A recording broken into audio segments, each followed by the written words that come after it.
Hi viewers, this is MK. இன்றைக்கி என்ன பார்க்க போகிறோன்னா, ஒரு சூப்பரான சிக்கன் சூப் எப்படி செய்யலான்னு பார்க்கலாங்க. இந்த மாதிரி செஞ்சு கொடுங்க, சூப்பராக இருக்குங்க, ரொம்ப அருமையாக இருக்கும். வாங்க எப்படி செய்யலான்னு பார்க்கலாம். அதுக்கு ஒரு குக்கர் வச்சுட்டு அதில் வந்து தேவையான அளவு ஆயில் சேர்த்துடலாங்க, ஒரு 3 ஸ்பூன் மட்டும். நெக்ஸ்ட்டு வந்து பிரியாணி இலை, பட்டை, லவங்கம், கிராம்பு, ஏலக்காய் இது எல்லாத்தையும் சேர்த்து நல்லா வதக்கி விடலாங்க. அதோட வந்து ஒரு 2 ஆனியன் வந்து பொடிசாக கட் பண்ணி அதையும் சேர்த்துக்கலாங்க. பிரியாணி இலை வந்து ஆப்ஷன் தாங்க, நீங்கள் வேணும்னா சேர்த்துக்கலாம், இல்லைனா வந்து சேர்க்க வேணாம். எங்களுக்கு வந்து ஒரு வீட்டில் ஒருத்தருக்கு பிடிக்கும், ஒருத்தருக்கு பிடிக்காது. ஸோ அதனால் வந்து நான் வந்து அது அவாய்ட் பண்ணியிருக்கேன். நீங்கள் சேர்த்து செஞ்சு பாருங்கள், அவ்வளோ சூப்பராக இருக்கும். இந்த மாதிரி நல்லா வதக்கி விடுங்க, நல்லா வதங்கட்டுங்க.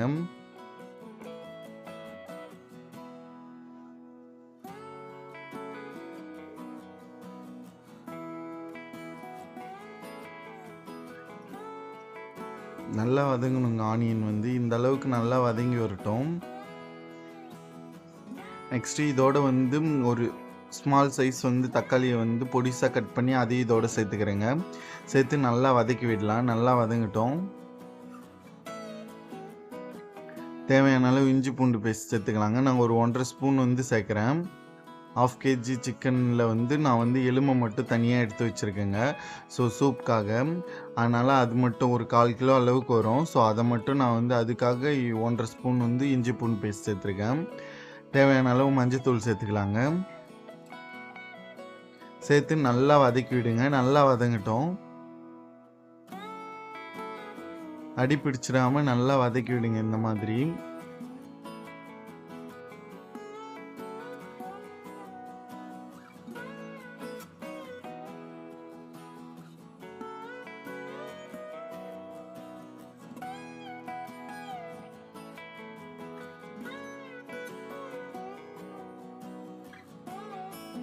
தேவையான அளவு இந்த ஸ்டேஜில் வந்து புதினாவை சேர்த்துடலாங்க. புதினா சேர்த்து நல்லா வதக்கி விடுங்க.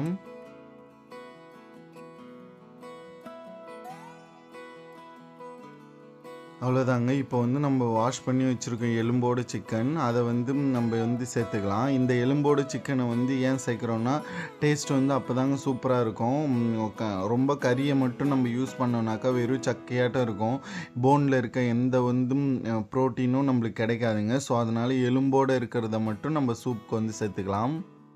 சேர்த்து இந்த மாதிரி நல்லா வதக்கி விடுங்க. நல்லா வதங்கட்டுங்க. சிம்லேயே வச்சு நல்லா வதங்குற வரைக்கும் நல்லா வதக்கி விடுங்க. இதோட வந்து ஒரு ஸ்பூன் பட்டர் வந்து இந்த ஸ்டேஜில் சேர்த்துக்கலாம். சேர்த்து வதக்கும் போது அதோட டேஸ்ட் வந்து ரொம்பவே சூப்பராக இருக்குங்க. சேர்த்து இந்த மாதிரி நல்லா கிளறி விடுங்க.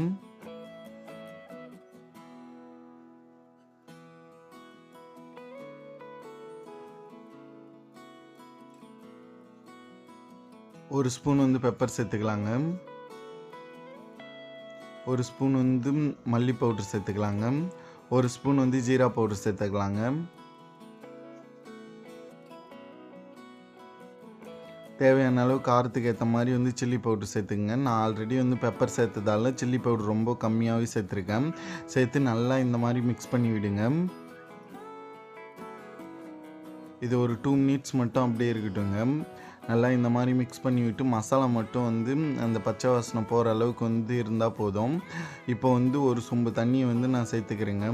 உங்களுக்கு வந்து சூப் வந்து எந்த அளவுக்கு குவான்டிட்டியாக வேணுமோ அவ்வளோ சேர்த்துக்கலாம். இந்த மாதிரி நல்லா மிக்ஸ் பண்ணி விட்டு ஒரு குக்கர் மூடி போட்டுடலாங்க. மூடி போட்டு நல்லா ஒரு 4 விசில் விட்டுருங்க. சிக்கனோட எலும்புலேருந்து எல்லா எக்ஸ்ட்ராக்டும் வெளியே வந்திருக்கும். தேவையான அளவு உப்பு சேர்த்து மூடி போட்டு நல்லா டைட்டாக ஒரு 4 விசில் விட்டுருலாங்க. 4ன்றது 5 கூட விடுங்க. அதோட எலும்பில் இருக்க எல்லா சத்துமே வெளியில் வரணுங்க. ஸோ இந்த அளவுக்கு வந்து நல்லா பதமாக வந்துருச்சு பாருங்கள். இந்த ஸ்டேஜில் வந்து தேவையான அளவு மல்லி இலையை சேர்த்து மிக்ஸ் பண்ணி இறக்கி எல்லாருக்கும் சர்வ் பண்ணுங்கள். சும்மா அப்படி இருக்குங்க. கண்டிப்பாக இதை ட்ரை பண்ணுங்கள். ட்ரை பண்ணி பார்த்துட்டு எப்படி இருக்குன்னு மட்டும் கமெண்ட் பண்ணுங்கள். அவ்வளோ சூப்பராக இருக்கும். கமெண்ட் பண்ணுங்கள்.